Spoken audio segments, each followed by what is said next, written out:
Bonjour, je vous remercie à tous les soeurs d'être là. Nous allons soumettre des profils du réseau éducation de la LICRA à des sections qui ont réalisé de belles choses avec valeur pédagogique. Mais au préalable, nous allons écouter des personnes importantes qui sont là. D'abord Pierre-Antoine Lévy, qui est notre parrain, et qui nous reçoit dans ce magnifique endroit. Pierre-Antoine.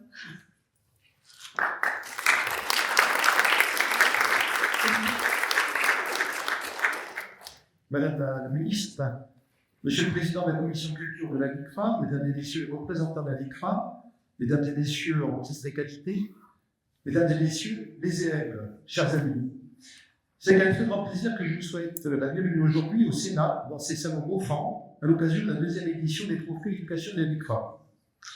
Si cette cérémonie a lieu ici, au cœur même de la Haute Assemblée, c'est grâce à la confiance renouvelée de la présidence du Sénat, Gérard Larcher, que je remercie pour son précieux soutien, et grâce à l'action déterminée de la LICRA et de ses bénévoles. Je suis particulièrement honoré de parrainer une nouvelle fois cette initiative. Il y a 2 ans déjà, nous avions rendu hommage aux lauréats et célébré ensemble ces projets éducatifs si inspirants. Aujourd'hui, nous poursuivons cette aventure avec la même conviction et la même exigence. Vous le savez peut-être, ce combat contre le racisme et l'antisémitisme revêt pour moi une dimension personnelle. Mon père Jacques Lévy, pendant de longues années, a des avocats de la LICRA. C'est donc une histoire de fidélité, de transmission, mais aussi d'engagement. Et à mon tour, je tiens à m'impliquer pleinement dans cette lutte quotidienne. Je veux ici saluer le travail remarquable de LICRA, fondée en 1927 à la suite de l'affaire Schaffer. Depuis près d'un siècle, elle incarne une vigilance constante contre la haine, les préjugés et les remis d'ordinaire. Elle ne cède ni à la lassitude, ni à la réalisation. Elle poursuit son action avec détermination dans les territoires, dans les écoles, sur les réseaux sociaux, dans la cité. Et parce que ce combat se mène aussi sur le terrain législatif, je voudrais souligner l'avancée importante à laquelle j'ai eu le temps de contribuer. Le 20 février dernier, le Sénat a adopté à l'unanimité la proposition de loi que j'ai portée avec mon collègue Clara Fialer, visant à renforcer la lutte contre l'antisémitisme dans l'enseignement supérieur. Ce texte que nous avons soutenu avec force et responsabilité sera débattu et demain en séance publique à l'Assemblée nationale. C'est un signal fort. Face à la banalisation de la haine, la République se dresse unie et fidèle à ses valeurs. Mais les lois ne suffisent pas. Il faut aussi l'éducation, la transmission, l'exemple. Et c'est toute la portée des trophées éducation de la LICRA. Cette cérémonie n'est pas simplement le moment de reconnaissance. Elle est une réponse concrète, positive et citoyenne à ceux qui veulent diviser. Les projets récompensés cette année en témoignent avec éclat. À Romans-sur-Isère, la section d'Avron accompagne 7 écoles primaires, dont plusieurs situées en quartier prioritaire, dans un parcours citoyen ambitieux, mêlant intervention, cinéma, mémoire et création artistique. En Ile-de-France, au collège Amédée du Loin de Boissy-Saint-Léger, les élèves ont fait dialoguer Missak Manoukian et Simone Veil autour de l'engagement, de la résistance et de la panthéonisation en figurant. Quelle idée magnifique et profondément républicaine. Dans le Bas-Rhin, le projet franco-allemand, la valise de Poire, a permis à des élèves de Strasbourg, Agolino, Kehl et Regnault de nommer les victimes de la Shoah et de raconter les récits d'exil. Un pont entre les jeunesses, entre les histoires, entre les mémoires. À Dunkerque, c'est le cinéma de Kainoche qui a ouvert le débat. Et à Reims, une comédie musicale poignante. Le syndrome R raconte l'histoire de jeunes lycéens confrontés aux préjugés familiaux et sociaux. Enfin, voilà, dans un collège REC, plus la mobilisation de toute une communauté éducative a permis aux élèves de s'exprimer librement à travers poésie, dessins, des témoignages, un coup de cœur pleinement mérité. À vous toutes et tous, élèves, enseignants, militants, coordinateurs, je vais adresser ma reconnaissance et mes félicitations. Vous incarnez l'exemple. Vous nous rappelez que l'école n'est pas seulement le lieu des savoirs, c'est aussi celui où on apprend à devenir citoyen. Permettez-moi de conclure en citant Hugo Elisée, survivant de l'Holocauste, les défenseurs des droits de l'homme, dont les mots gardent toute leur force. Il peut y avoir des moments où nous sommes impuissants, empêcher la justice, mais il ne doit jamais y avoir un moment où nous échouons à protester. Protester, c'est refuser de détourner le regard. C'est enseigner, c'est agir. Et c'est exactement ce que vous faites. Alors merci à la LICRA pour son courage, sa constance et sa lucidité. Merci aux lauréats pour l'offre de choix inspirant. Ensemble, continuons à bâtir une République à la hauteur de ses promesses. Je vous remercie.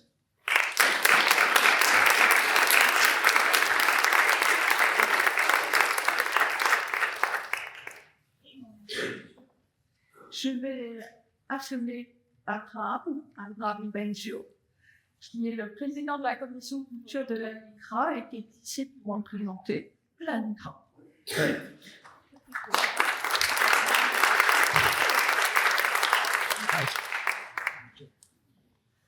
Madame la ministre, monsieur le sénateur, monsieur le président de la commission d'éducation et mesdames et messieurs les militants des sections de la LICRA, mesdames et messieurs les fonctionnaires, les représentants du monde de l'éducation, du monde associatif, du monde des arts et de la culture, qui avaient accepté de remettre ces trophées éducation de la LICRA, chers élèves lauréats, mesdames et messieurs, chers amis. Une sombre actualité semble vouloir donner une force nouvelle à la célèbre boutade souvent attribuée à Abraham Lincoln: si vous trouvez que l'éducation coûte cher, essayez donc l'ignorance. Je me contenterai aujourd'hui de développer brièvement une seule remarque sur ce sujet. Elle porte sur la polysémie très suggestive de la notion d'éducation. On l'entend souvent comme un quasi-synonyme d'enseignement, de transmission des connaissances. En fait, les militants de l'ELFA ont à cœur, dans leur combat quotidien, de s'efforcer de combler l'abîme d'ignorance et de confusion qui semble chaque jour gagner du terrain concernant le racisme, l'antisémitisme, les discriminations, ou encore l'islam et l'islamisme, la laïcité, la liberté de conscience, le judaïsme et le sionisme, et que sais-je. Il nous incombe, par tous les moyens de porter, par nos interventions au milieu scolaire, par les séminaires, colloques et conférences, par la diffusion de l'excellente revue Le droit de vivre, de combattre cette ignorance en nous fondant sur les faits, les dates, les chiffres qui éclairent l'histoire du racisme, de l'antisémitisme et des discriminations. Il nous revient de préciser les notions et les concepts. Nous nous tenons pour cela aux côtés des enseignants et nous nous appuyons sur les travaux des historiens, des philosophes, des sociologues, des psychologues. Mais l'éducation, au-delà de la transmission des connaissances, consiste également en un comportement. J'étais rousseauien dans ma jeunesse, mais même si j'ai gardé une particulière tendresse envers Jean-Jacques Rousseau, je ne suis plus tout à fait sûr qu'on naisse antiraciste. Je crois plutôt qu'on le devient, au prix d'un véritable apprentissage. Il faut s'ouvrir à l'autre, à sa différence, qui nous enrichit. La déconstruction des préjugés et des peurs irrationnelles exige des efforts. L'empathie, cela s'apprend. Et c'est notre rôle aussi en tant que militants de l'UCRA que d'en favoriser l'émergence. Enfin, et on ne s'étonnera pas si je dis que c'est le sens le plus cher, l'éducation, c'est aussi la formation de la sensibilité à laquelle contribue plus que tout l'art et la culture. L'émotion qu'inspire la lecture d'un roman ou d'un poème, la représentation théâtrale, la projection d'un film, le choc esthétique que cela provoque. Voilà qui nous aide à fendre l'armure bien mieux que l'exposition rationnelle des faits et des chiffres qui souvent ne peuvent être à convaincre que ceux qui nous demandent d'être convaincus. Et c'est pourquoi, du concours de nouvelles de la LICRA Écrire contre la haine aux Journées des Justes, du Salon du Livre universaliste à la LICRA à Avignon, la Commission Culture multiplie chaque année des initiatives en matière artistique et culturelle. L'œuvre d'art agit de manière plus profonde et plus radicale. Elle nous bouleverse, elle nous change. Et si je ne répugnais pas à user d'une terminologie formulaïque, je dirais qu'elle nous convertit. Les exemples sont bien entendu innombrables. Aujourd'hui, en ce haut lieu de la République, monsieur le sénateur, je n'en citerai qu'un, et ce sera le grand nom de Boisvenu Sansaï. Nombreux sont ceux qui ont appris dans ces essais, qui sont dans ces romans, le vrai sens des mots liberté d'expression. Nous avons contracté à cet égard, nous Français, nous républicains, nous laïcs universalistes, et bien entendu nous militants de la LICRA, une dette impossible à solder et qui nous oblige à nous dresser pour exiger sa libération immédiate et sans condition. Voilà, chers amis, les projets qui vont vous être présentés et qui ont été primés se rattachent à l'une ou l'autre de ces acceptions du mot éducation et parfois à plusieurs. La connaissance des vérités historiques, l'apprentissage de l'altérité, les sortilèges de l'art, puissions-nous, à l'aide de ces outils, répandre les lumières de l'antiracisme dans un monde qui en a chaque jour davantage besoin. Je vous remercie beaucoup.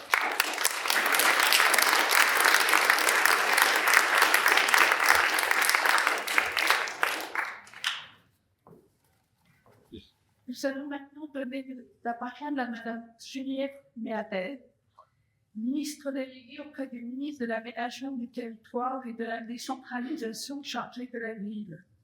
Je vous remercie car au travers du partenariat avec la NCT de soutenir l'action de la LICRA, en particulier dans les QPV, quartier pour la ville. Je vous remercie, madame.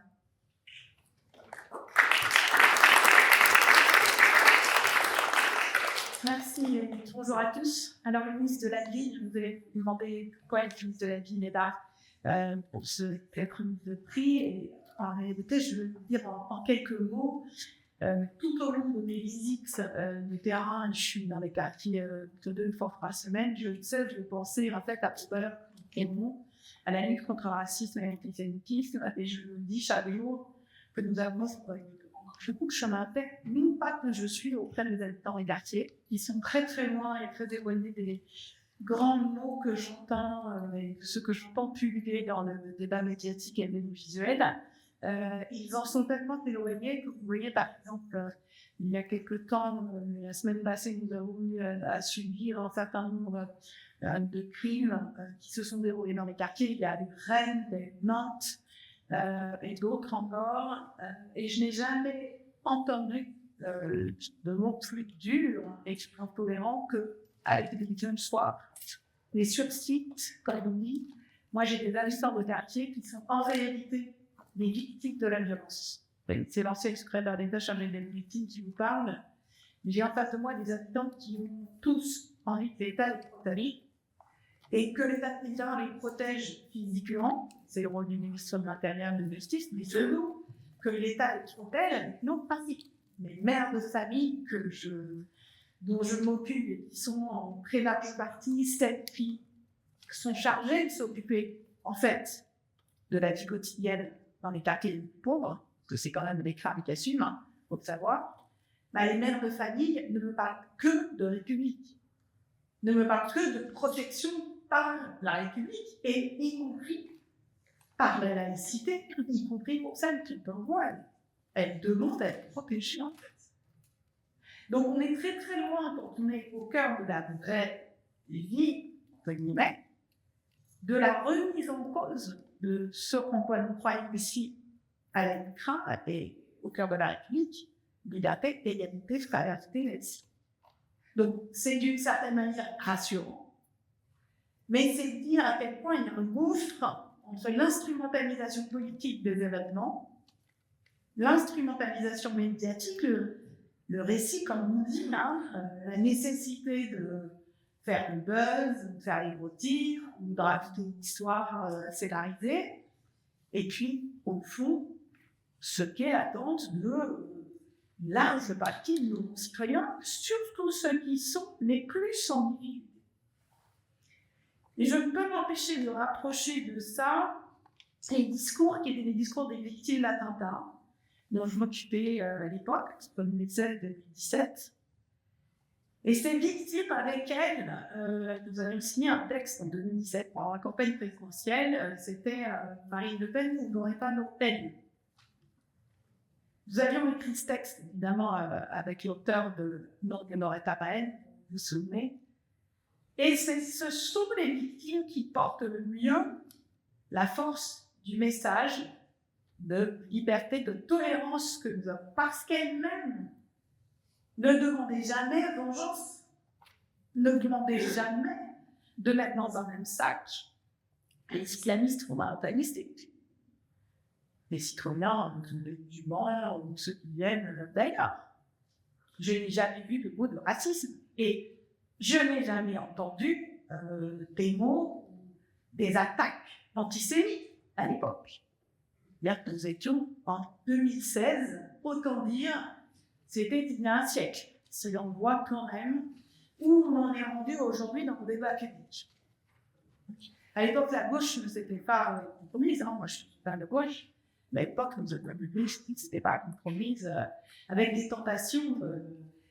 Des tentations. Je dis non, des tentations qui ne sont pas républicaines, dans le sens où c'est des tentations qui prises parfois un communautarisme inquiet par rapport au C'était un autre monde, et en même temps, aujourd'hui, ce que je ressens quand même, et le prix que nous allons remettre à ces jeunes le démontre, ce que je ressens, c'est quand même une soif de justice, y compris chez les plus jeunes, je m'en suis convaincue.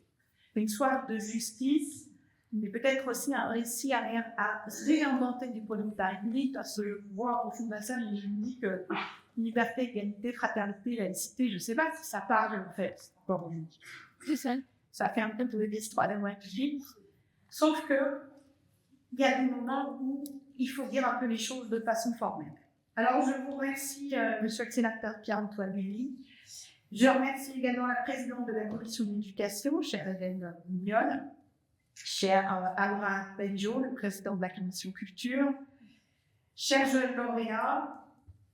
Nous vivons en effet une époque où, malgré tout, depuis quelques années, pullulent des idéologies de plus en plus nauséabondes, avec une forme de racisme et une nouvelle forme d'antisémitisme qui semble évoluer au gré des événements et qui semble s'adapter, hélas, à l'actualité. Et l'époque que nous vivons nous situe très très loin, un siècle en temps, un siècle depuis les premiers gestes fondateurs de l'actuel MICRA. Souvenons-nous que c'est en élection au fondement en Ukraine, écran pour incidence de la Ligue contre les pogroms, qui devient ensuite, au tournant des années 30, la Ligue contre l'antisémitisme, même pendant ce numéro.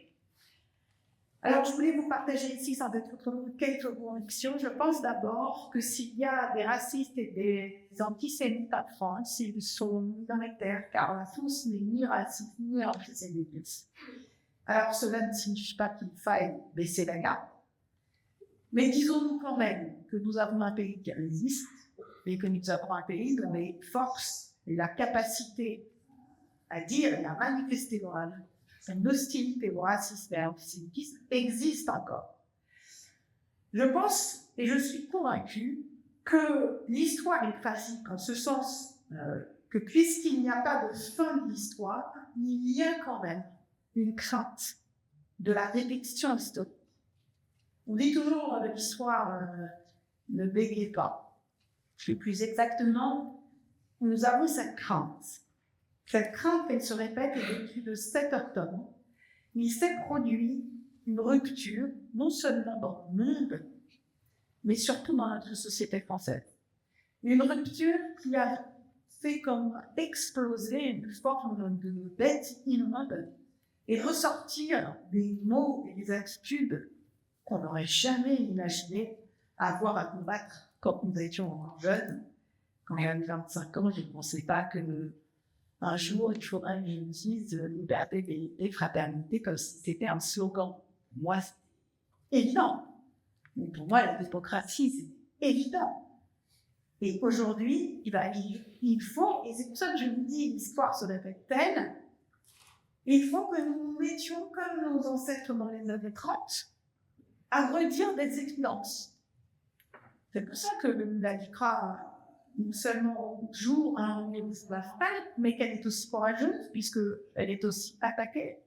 Mais je me trouvais à vos côtés au moment des assises contre le révisionnisme avec le premier cancer il y a quelques jours. J'ai vu la violence des attaques sur les réseaux sociaux. Je me suis dit, tiens, c'est quelque chose qui dysfonctionne dans la République, ça va décidément mal. Et c'est justement pour ça qu'elle est nécessaire et qu'elle doit continuer ce combat. Et en tant que ministre de la Ville, je continuerai à le soutenir. Je vais vous dire pourquoi en quelques mots. C'est parce que je pense que tout se joue dans l'éducation. C'est aussi pour ça que j'ai voulu venir aujourd'hui pour vous remettre ce prix. C'est le message principal que je viendrai avec le Premier ministre à Montpellier le 15 mai, la semaine prochaine, où nous allons lancer et tenir le comité interministériel des villes qui réunit tout le gouvernement sur le coup pour la politique de la ville, c'est-à-dire pour penser le nouveau soutien de la République aux habitants et tâches, avec tous les aspects de l'éducation, le sport, la culture, la santé, la sécurité, évidemment, l'économie. Ça va être un moment important et je le dis pour les jeunes qui sont au sein de la salle, c'est un moment où nous allons mettre l'enfance et l'adolescence au cœur de notre politique. Parce que c'est à mon âge de tout ce. Et même pour vos petits frères et sœurs, c'est entre 0 et 10 ans que c'est le moment. Non seulement pour vous apprendre l'essentiel, mais aussi pour veiller à votre environnement, pour veiller à ce que vous puissiez avoir une bonne école, un environnement stable et une enfance continue. Or, dans les quartiers dans lesquels je suis, je peux vous dire que les enfants ne vivent pas du tout une enfance continue. Outre la précarité sociale, ce sont des enfants qui sont souvent, hélas, un peu enfermés dans leur quartier et qui, en sein parfois de familles monoparentales, sont en difficulté, dont les parents sont en difficulté, dont les mères sont en difficulté. Notre devoir immédiat, c'est de leur apporter cette protection dont ils ont besoin et de travailler à leur encadrement. C'est pour ça que le 15 mai, je dirais que la priorité de la politique de la ville, c'est l'enfance et l'adolescence. J'ai voulu aussi, en remettant ce prix, vous dire quelques éléments quand même, me semble-t-il, sur ce que je vis comme une crise intellectuelle immense. Et vous qui avez passé bientôt votre bac, c'est important, vous en avez quand même conscience. Une crise immense parce que les négationnistes, les auteurs de fake news, le savent et posent la charge explosive un peu partout dans la société. Il y a des mots dont on conteste même aujourd'hui la véracité. Le génocide endogène, le génocide cambodgien a une dimension ethnique.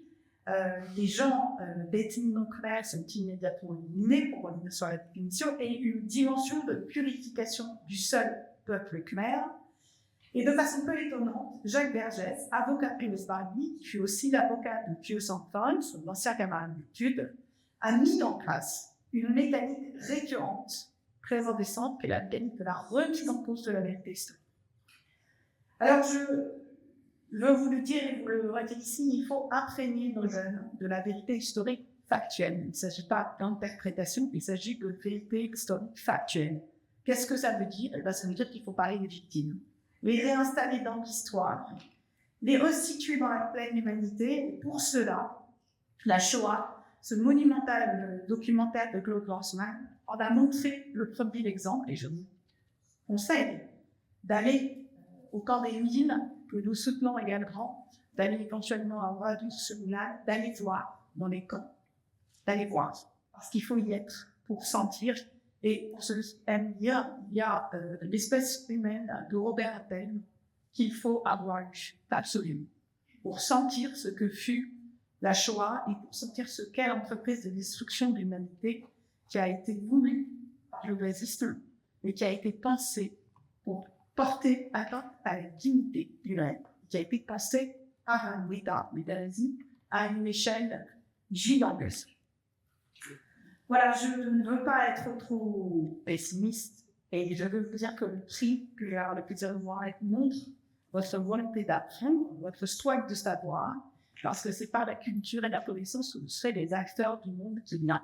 Et c'est pour nous aussi que nous battons et que nous cherchons à le préserver, à préserver ce qu'il a de meilleur, c'est-à-dire les valeurs de la République. Je vous remercie.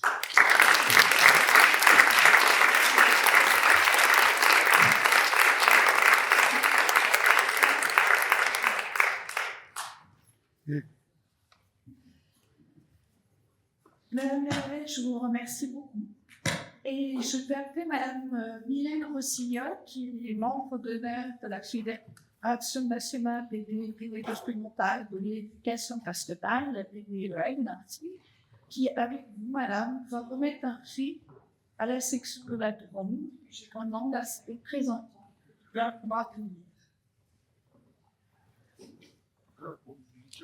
Je vais être mot ou pas? Vous avez 3 minutes. Non, mais elle est procès, mais ici. Merci.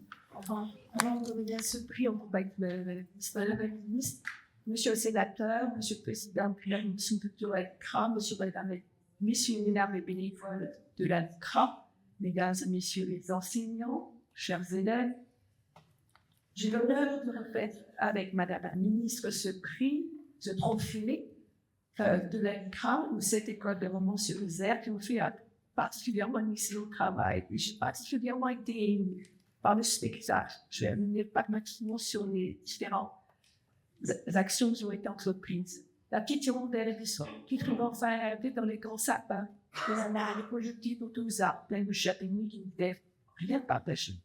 Les fleurs jaunes de pissenlit.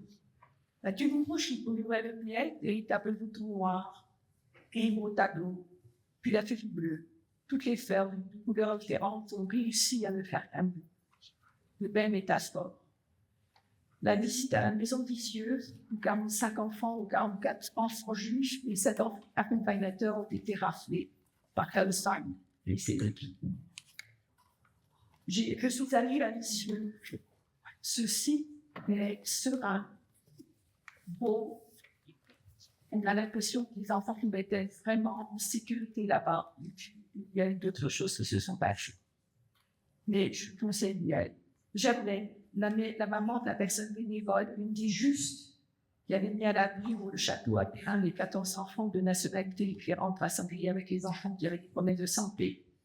8 jours dans les bois pour les protéger. Les Allemands n'ont pas sauvé le Canada. La faim risquait. L'expression la mise à l'abri de la tempête. Solidarité pour avoir les tickets à l'agriculture avec les deux résistants. Le musée de la résistance, l'art. La fontaine à Hadès avec les oiseaux, l'art avec Thomas. Chers élèves, en visionnant la vidéo, j'ai apprécié votre liberté d'expression qui vous permet la laïcité, que vous permet la laïcité de l'école dans la ligne du respect des valeurs républicaines et du pluralisme de convictions, par exemple à l'issue. Et les explications et précisions données alors pour comprendre les raisons de la condamnation avec l'utilité de Klaus Farmer.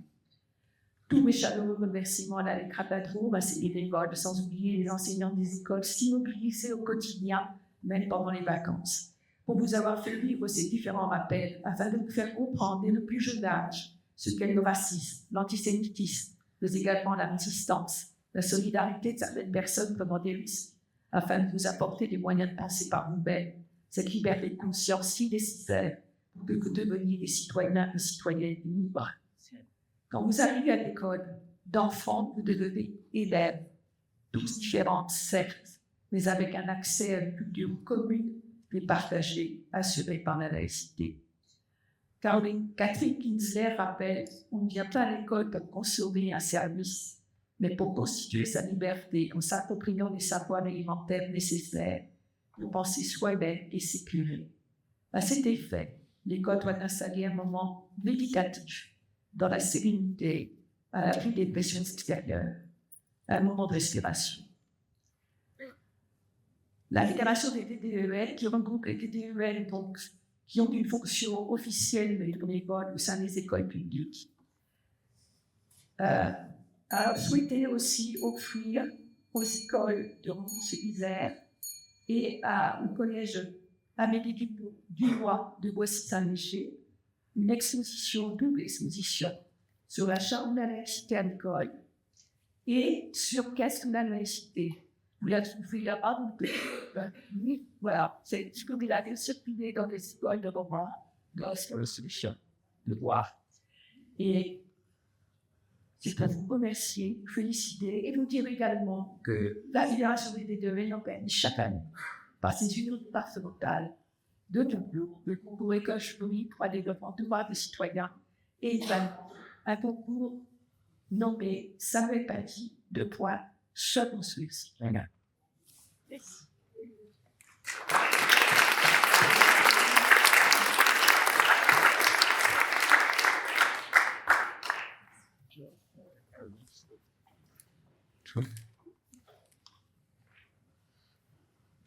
Merci.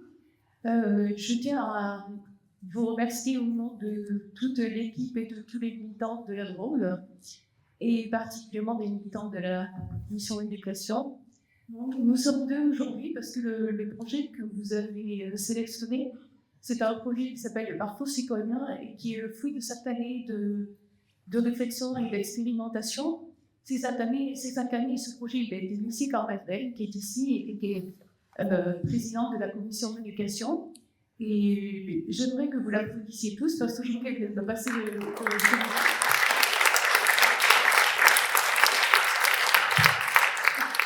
Et que si vous repartez aujourd'hui avec notre deuxième, vous passez le passage. Alors, merci beaucoup. Merci. Voilà, donc on a tout fait l'intention de contribuer au niveau de la commission éducation.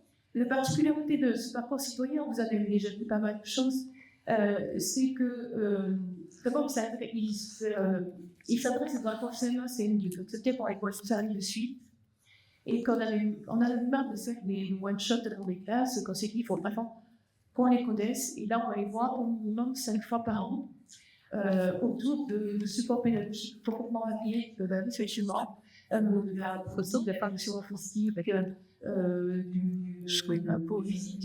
médiatique, d'intervention dans les classes, de propositions de cinéma, de propositions de spectacle, etc. Donc les enfants nous connaissent très bien et ils sont heureux de nous voir. Ils sont en confiance. Ça, ils le disent, ils sont contents parce qu'ils savent qu'avec nous, ils sont dans un temps, tout à l'heure, je ne sais plus, la présidente a employé ce terme de la parenthèse, et c'est comment une parenthèse de temps pour eux avec la LICRA, c'est une parenthèse dans laquelle ils peuvent s'exprimer, parce qu'ils savent qu'il n'y a pas de critique. Chacun a le droit d'avoir son avis pourvu qu'il explique. Donc on débat, et on est vraiment dans l'apprentissage de la citoyenneté, on se respecte, on n'a pas toujours à réguler, mais avec ça on avance. Et on est content de aller au collège parce qu'on se rend compte qu'il y a vraiment des choses qui sont ancrées et qui sont là et qui savent des choses. Alors, pour vous montrer tout ça, dans une petite vidéo, voilà, que vous avez un petit peu décrit, qui est rapide, hein, parce que voilà, on a donc la vidéo de 30 minutes, vous n'avez pas de vidéo. Non, vous n'avez pas de vidéo. Alors voilà, vous avez fait la vidéo, c'est pour ramener le fil à vidéo. D'ailleurs, c'est pas mal. De toute façon, on fait tout par cœur sans veille, il n'y a pas de souci. Ce qui est intéressant, en fait, dans ce travail-là, c'est, je vous l'ai dit, le fait que les enfants le connaissent et puis aussi le fait que les équipes le connaissent. Donc, les équipes enseignantes, c'est un peu fluctuant, ça bouge, mais pas tant que ça, finalement, sur le plan primaire. Et on a vraiment des écoles, là, sur ce projet-là, on avait 14 écoles. La majorité des enfants sont en QPS. Et cette année, on a 19 écoles. On recherche militants parce que si on laissait aller, on en aurait 25 et on ne peut pas être partout. Et les équipes enseignantes commencent à bouger dans le sens où elles ont elles aussi confiance en nous, qu'on est par exemple dans du partage de matériel, du partage d'outils. On nous donne des choses, on leur donne des choses. Et les enseignants qui ont déjà depuis 4 ans, il y a des outils qu'on a compris parce qu'ils sont pas durs, ils savent faire.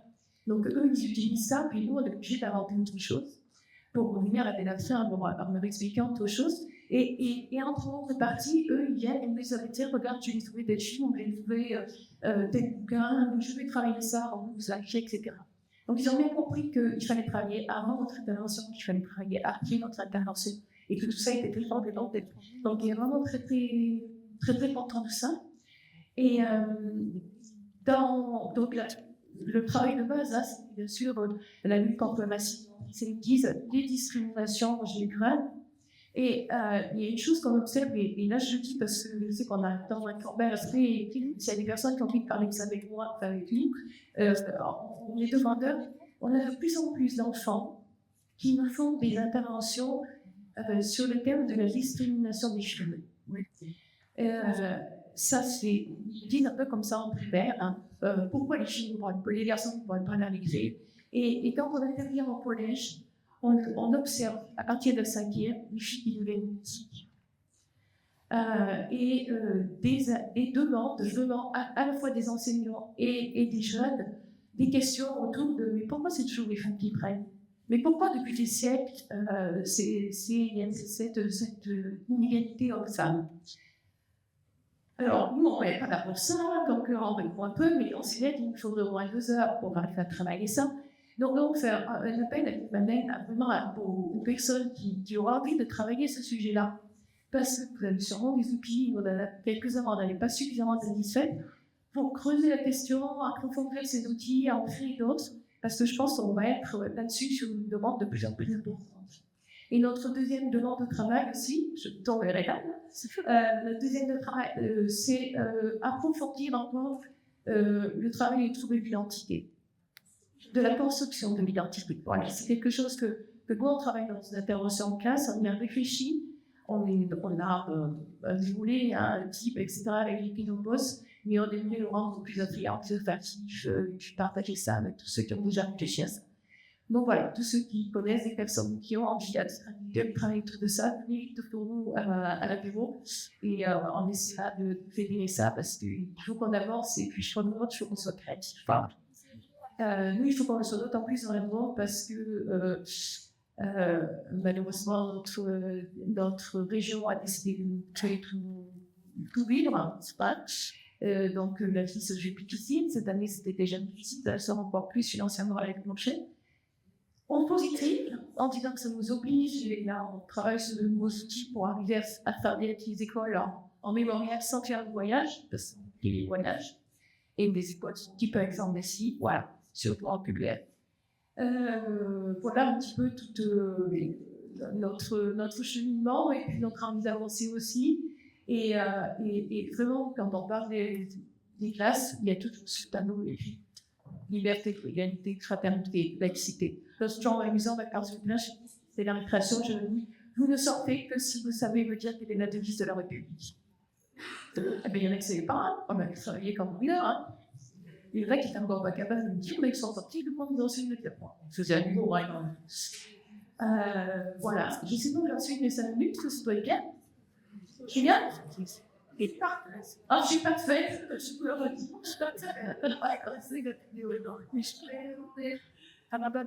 Je vais demander à la ministre je cite vraiment sur ce qu'il fait dans la domaine, si vous avez des choses à dire.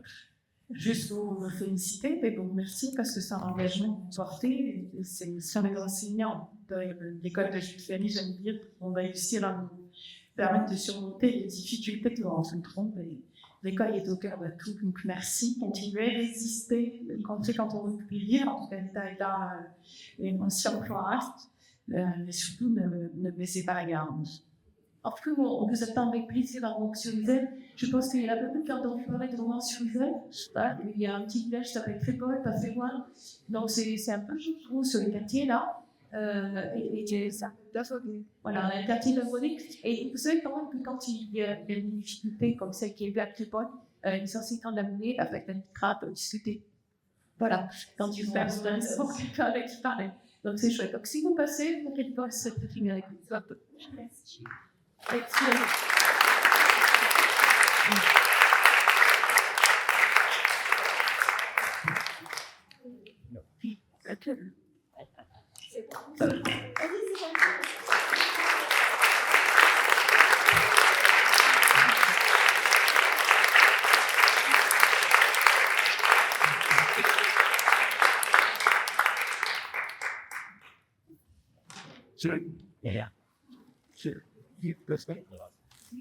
Est-ce que tu dis je m'assomme le deuxième prix.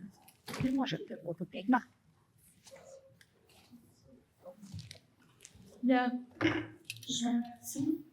Et je remercie Bernard Ravet qui, avec l'école estienne, a réalisé un outil sur le parcours de l'examen. Parfait, merci. Et je te laisse présenter. Alors, Madame la Ministre, Monsieur le Sénateur, chers amis d'Alicra, je dirais que j'ai été principal de collège dans le quartier Nord. J'ai été co-président de cette commission éducation pendant 6 ans. Et je me pose toujours la question, comment faire pour qu'une jeunesse en marge de la République, pour une jeunesse qui a du mal à adhérer à nos valeurs, puisse rentrer dans l'histoire, puisse s'identifier. Et je dirais qu'on a des moments d'actualité qui permettent, tout à l'heure Abraham faisait évoquer la dimension artistique, et on a trouvé un compromis intéressant. C'est la 2e année que nous menons un partenariat avec cette prestigieuse école estienne, Luxor Calu, Luxor Douane, Luxor Wivens. Donc, on a essayé de se dire comment les étudiants de niveau Master 2, qui sont assez proches des collégiens, pouvaient faire vivre ou revit des moments d'histoire.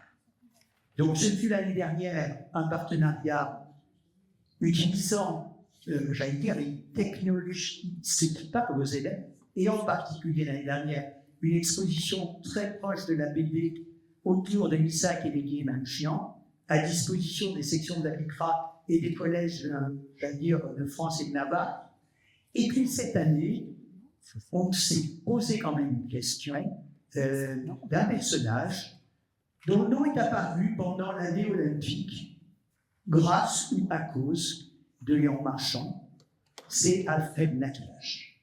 Alors Alfred Nakache, j'allais dire, sa mémoire avait été un peu titillée et réanimée par le livre d'Asseline, Le Nageur, ou par la pièce d'Haddad. Mais, j'allais dire d'un seul coup, au mois d'août, Alfred Nakache est associé au TOEIC de Toulouse et à Léon Marchand. Et d'un seul coup, avec mon ami Patrick Pletin, qui est enseignant, mais aussi plasticien, on est dans un super petit village de la Drôme et on se dit, tiens, ça peut être intéressant de faire travailler des étudiants sur Alfred Nakache. Alors, on a un choix qui est, je ne raconte pas l'histoire d'Alfred Nakache, Patrick va un peu nous dire comment, je vais dire, les choses se sont tramées, et je tiens aussi, il n'est pas là, mais à remercier le travail qu'a fait Pierre Roch et tous les, j'allais dire, salariés de la LICRA autour de ce projet, le montage financier et tout, mais Patrick va nous parler de la démarche pédagogique. C'est bien là. Donc, on se présente deux étudiants, Gaspard et Benjamin, qui ont découvert Bernard est venu à l'école Estienne raconter l'histoire d'Alfred Nakache et montrer des films, des documentaires. Je crois que c'était une rencontre fructueuse, puisque en deuxième temps, les étudiants ont pris en charge, ils sont 16 étudiants en design graphique numérique de l'école Estienne. Donc, ils ont la spécificité de développer des projets en norme papier, alors que l'école au départ est une école liée à Filmby. Et là, ce groupe de designers ouvre des nouvelles voies de narration. Et là, ils ont commencé à écrire 8 scénarios. Ils ont structuré, vous voyez, la vie de Nakache en 8 chapitres. Là, c'est le chapitre du retour à Toulouse quand Nakache quitte Paris. Et donc, Léopold et Benjamin ont inventé de cette histoire. Donc, il y a à la fois l'écriture du scénario et puis la réalisation. Et pour ça, ils se sont appuyés ensuite sur un workshop qu'on a fait avec Pascal Moise, qui est à côté de moi, qui a pu faire un workshop pour ces nouvelles écritures en HTML5, pour pouvoir rendre ce projet sur téléphone. Vous pouvez le regarder sur téléphone, sur grand écran, peut-être que ça s'adapte au lecteur. Et là, on voulait une écriture universelle. Et voilà. Donc, ça s'est passé sur un trimestre. Et vous avez les 8 chapitres en bas, 1915, la naissance, les parties parisiennes, 34, 36, les premières victoires, la partie post-switch qui va être présentée par Benjamin et Gaspard, les réalisateurs, et ensuite le retour à Toulouse, et puis la fin de carrière, de redevenir un professeur. Donc je vous laisse découvrir l'histoire sur le site d'Alfred Nakache. Alors, on voulait, je vais dire, que nos étudiants soient là pour témoigner, parce que je me souviens d'un matin où je débarque, personne ne connaît Alfred Nakache. Au bout de 3 heures, vous étiez venus, j'ai été émerveillé de la façon dont vous avez d'abord découpé sa vie pour faire des chapitres. Et je me souviens, vous aviez choisi le chapitre d'Auschwitz. Et votre première réaction a été quand même très bizarre. Qu'est-ce que vous nous avez dit? Bien, à la base, c'était un jeu vidéo qu'on devait faire. Et on s'était dit que c'est un vidéo à choix. Dans chaque partie, les personnes pouvaient choisir qu'est-ce qui allait se passer, etc. Et en fait, cette partie d'Auschwitz, je me suis dit, c'était bizarre de jouer à Auschwitz. Ça donne pas forcément envie. Et donc, on s'est dit maintenant qu'on ne peut pas jouer à Auschwitz. Donc, en fait, cette partie-là sera bloquée et on ne pourra pas jouer. Et ce sera normalement juste une histoire qui défile. Et c'est ce que c'était unique. Voilà, je crois qu'on ne va pas faire plus long. Ce qu'on voulait, c'était que sous les ordres de la République, ce travail d'étudiants de haut niveau, les Master 2, de l'école prestigieuse, puisse à la fois porter, j'allais dire, une nouvelle façon d'approcher l'histoire, l'enseignant d'histoire par une, en sachant que le détour pédagogique est toujours important, et puis d'un autre côté, d'oser que, alors peut-être que les professeurs qui sont dans la salle vont nous haïr, mais oser utiliser le téléphone portable pour aller découvrir ce combat, cette vie, j'allais dire, extraordinaire d'Alfred Nakache, puisqu'il va être déporté, il va faire la marche de la mort, il va s'en sortir, il va apprendre que son épouse et sa petite fille sont mortes à l'arrivée à Auschwitz, ça sera bien après, et puis il va se remettre à la compétition. Et puis il y a une dernière séquence qui est absolument fabuleuse sur la résidence, puisque dans l'histoire, il va avoir un couple d'Allemands, il est à la retraite, qui est en panne d'essence, et dans le jeu, j'allais dire, les étudiants m'ont dit, qu'est-ce qu'il va faire? Est-ce qu'il va les jeter? Est-ce qu'il va, etc. Et puis, il dit, je vais aller chercher 1 million d'essence. Et il y a ce moment merveilleux dans les images où il va donner le million d'essence, et le jeune couple d'Allemands voit ce tatouage, et traduit. Moi, je tenais vraiment à vous remercier, et à remercier à travers vous. Alors, on n'a pas pu avoir tous les élèves parce qu'ils sont en stage, en entreprise, donc on a eu 2 élèves. Merci.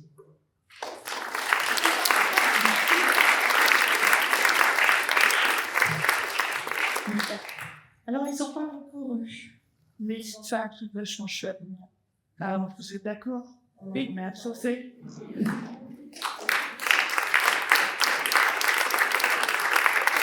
Merci Hélène. C'est une surprise, parce que, et puis, c'est très émouvant, et j'espère qu'il y aura d'autres collaborations. Et puisque nous faisons, j'allais dire, à l'échelon national avec l'école nationale, d'autres sections peuvent le faire, parce que la section de Lyon a beaucoup travaillé avec nos écoles de cinéma et de vidéo. Donc, n'ayez pas peur d'aller titiller les établissements scolaires pour écrire avec eux l'histoire. Merci.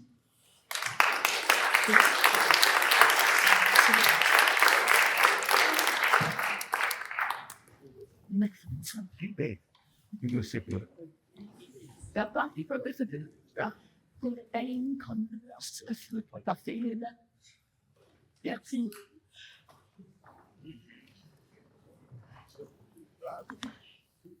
Je vais appeler des nouveaux remettants. Je vais appeler Mme Catherine Michaud, déléguée spéciale à la lutte contre la discrimination, le racisme et l'antisémitisme du Conseil régional Île-de-France. Et j'appelle Marie Cabrette, chroniqueuse, essayiste et présidente du Printemps républicain.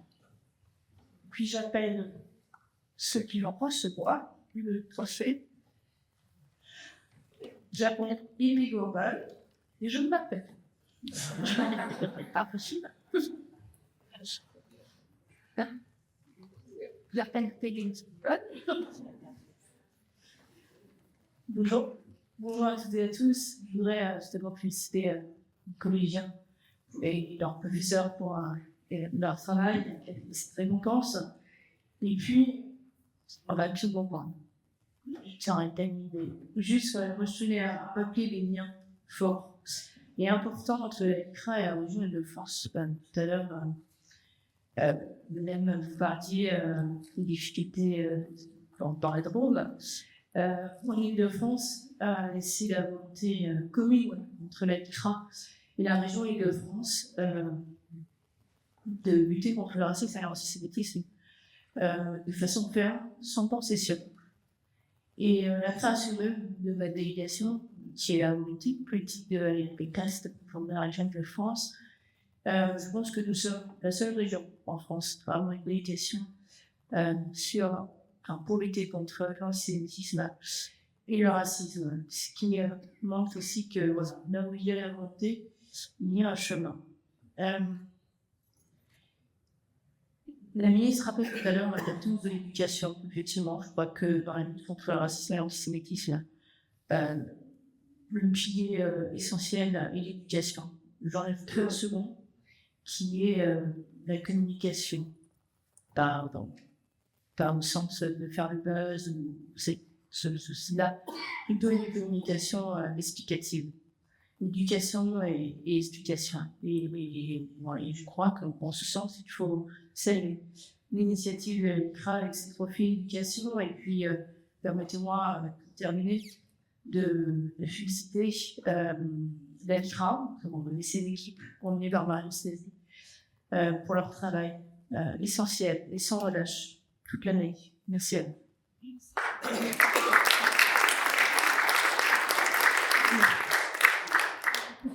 Monsieur le sénateur, chers membres de la LICRA, chers enseignants et chers élèves, je me permets de rajouter une autre activité que je fais depuis 10 ans et qui a du sens. Ça a du sens de le dire moi maintenant. Je m'implique dans la transmission de l'œuvre de Charles. Charles, dessinateur journaliste assassiné le 7 janvier 2015. Et dont j'essaie de transmettre son œuvre.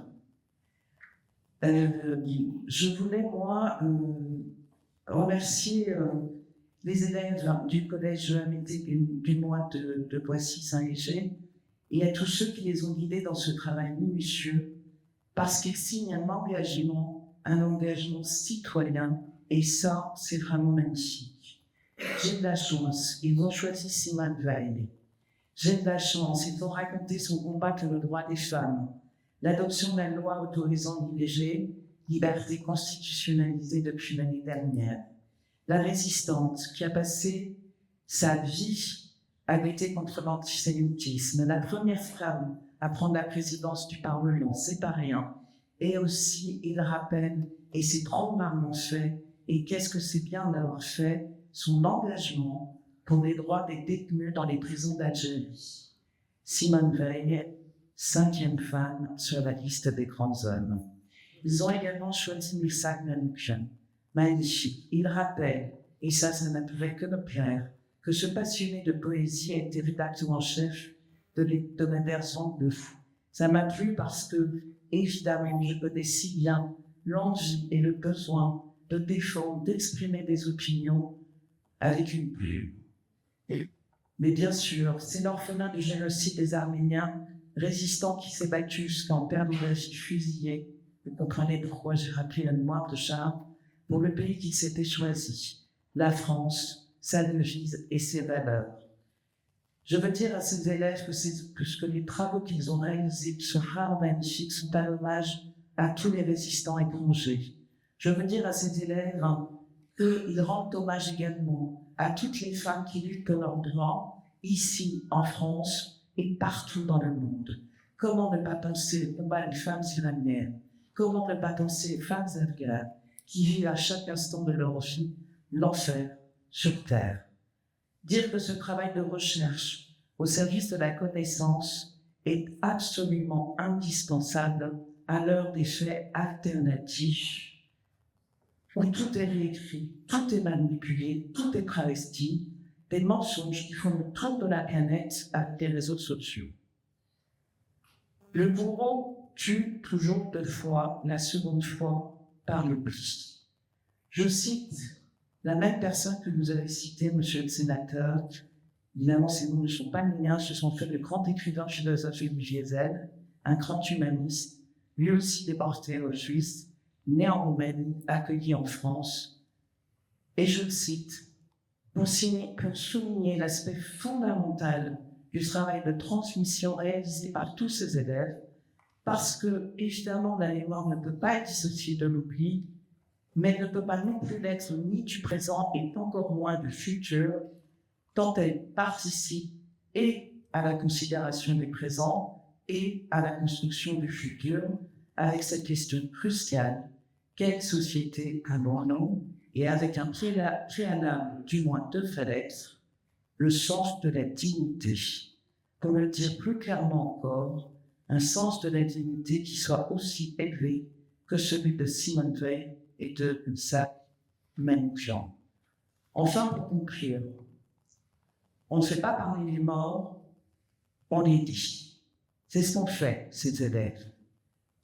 Et c'est bien la lecture des pensées et de Misaël Hanouka et de Simone Veil qui m'amène à dire, et je pense que tout le monde serait d'accord, que l'une et l'autre auraient adapté un slogan en 3 mots que je veux faire résonner dans cette salle aujourd'hui: femme, vie, liberté.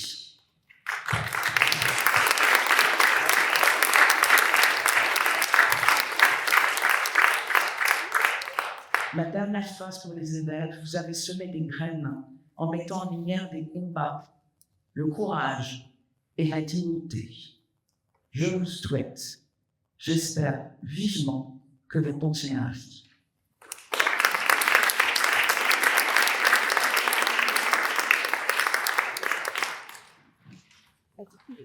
Bon, alors moi, je ne vais pas pouvoir sortir avec moi. J'appelle sur scène Madame Bouche et Madame Bégri, qui sont respectivement principales de collège et professeurs documentalistes. Ce sont elles qui nous ont accompagnés tout au long de ce projet. Je pense qu'on peut les appeler.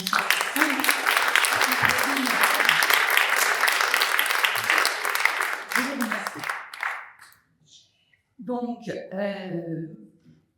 que l'on soit professionnel de l'éducation ou membre bénévole d'une association comme l'ANCRA, qu'y a-t-il de plus gratifiant que d'accompagner des élèves dans un engagement qui se sont eux-mêmes choisis, sans pour autant se rendre compte de la portée de cet engagement.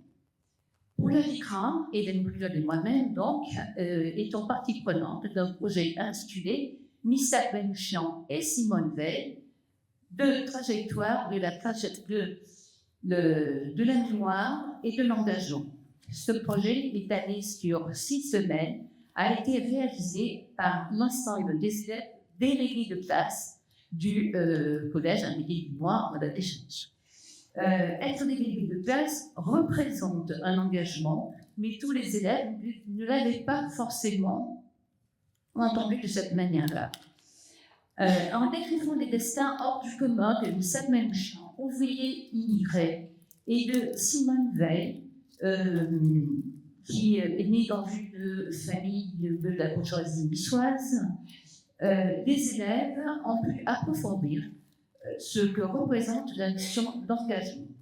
Pour nos 2 héros, l'engagement au service de la liberté et de l'égalité, de la fraternité, mais aussi de la dignité humaine, fut la raison de résister à l'horreur et à la mort répandue par le nazisme sur l'ensemble de l'Europe. Ainsi, quelques heures avant son exécution, dans sa belle lettre à Sainte-Anne Mélinée, Misaël Mélenchon écrivait: « Au moment de mourir, je proclame que je n'ai aucune haine contre le peuple allemand et contre qui que ce soit. Chacun aura ce qu'il méritera et comme châtiment et comme récompense. » Alors, en ces moments tragiques, convaincu de la justesse de son engagement et de celui de ses compagnons, Misaël Mélenchon montre sa totale conscience à un avenir de liberté, un avenir apaisé. Quant à Simone Veil, survivante de l'Holocauste, parmi d'autres combats, elle œuvrera toute sa vie pour l'unité de l'Europe et notamment pour la réconciliation franco-allemande. Elle n'avait pas pour autant oublié son passé. Ainsi, à Auschwitz, 50 ans plus tard, dans le baraquement qui fut le sien, elle prononça cette phrase: C'était ici. Mes souvenirs y sont gravés. Mais Simone Veil n'aimait pas que l'on parle du devoir de mémoire. Le seul devoir, disait-elle, est d'enseigner et de transmettre. Enseigner, et donc pour les élèves, apprendre.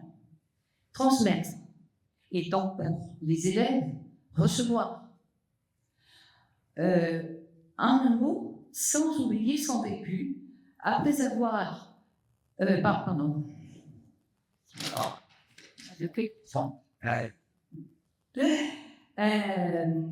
Alors,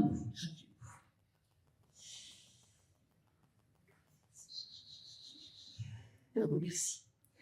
Un amour, sans oublier son vécu, avoir pour soi-même l'exigence d'agir pour la paix, la liberté, la justice, et non se laisser aller au désir de vengeance perpétuelle. Voilà les valeurs sur lesquelles les élèves ont eu l'opportunité de travailler et au fil de leurs recherches de découvrir quelques similitudes avec leur mission de délégué de classe. Pour le dire du projet lui-même, eh bien peut-être qu'il fut exigeant. Il se situe au carrefour de plusieurs disciplines, histoire, EMC, EMI, compétences numériques. De plus, il a été demandé aux élèves de baser leurs recherches sur une méthodologie dont l'une des exigences, et non la moindre, était de citer leurs sources. Je ne sais pas d'intérêt pour des élèves de citer leurs sources.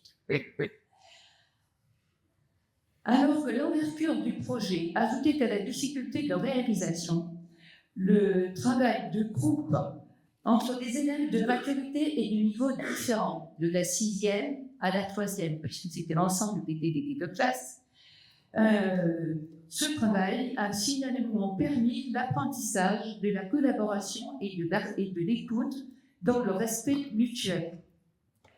Le projet s'est concrétisé par l'écriture de 2 e-books dont vous devez avoir par là, on nous a projeté les couvertures de ces e-books tout à l'heure. Donc, l'écriture de 2 e-books où les textes rédigés par les élèves sont agrémentés de photos, vidéos et frises chronologiques qui sont les fruits de leurs recherches. Il y eut également une visite au Panthéon et vous voyez des photos de quelques élèves sur la récence. Mais c'est pas grave.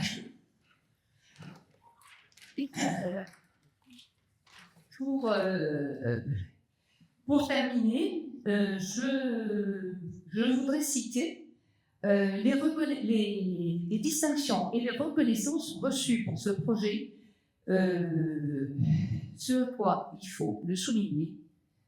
Les élèves ont été très sensibles. Alors, meilleur projet de la mémoire décerné par le rectorat de Créteil. Premier prix départemental de l'Association nationale des membres de l'Ordre national du mérite. Reconnaissance des élus locaux et départementaux pour le travail accompli. Et bien sûr, le trophée de l'ICRA que nous recevons aujourd'hui.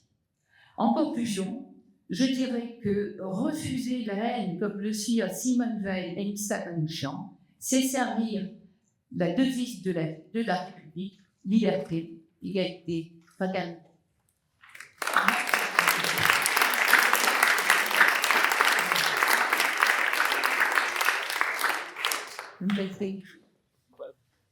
Moi, c'est juste pour remercier infiniment Madame Mitra.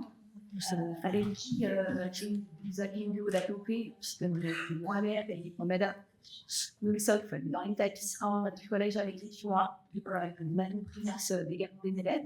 Nous sommes là juste en tant que représentants du projet et pour honorer Madame Hélène et Inès qui ont fait un travail magnifique. Avec les élèves, l'année dernière, c'est là, on a pu, mais c'est pour vous remercier que nous sommes là et vous dire que nous n'en sommes pas à notre première collaboration ensemble et que ce ne sera sûrement pas la dernière.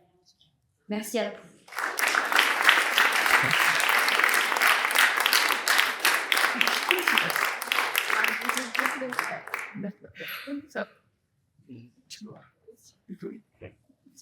Et bien,